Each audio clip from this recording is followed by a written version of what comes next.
What's up mga idol? Meron tayong katanungan na sasagutin natin mga idol, no? Galing kay Froilan Basco. Shout out dol from Dadyangas. Ay, Dadyangas mga idol from Mindanao, ito Cotabato. Alam ko ano to, General Santos City.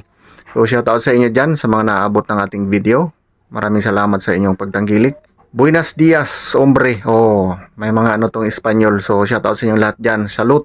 Tanong ko lang dol, anong pagkakaiba ng tubig at tuba na pareho man makabasa pag pinaligo?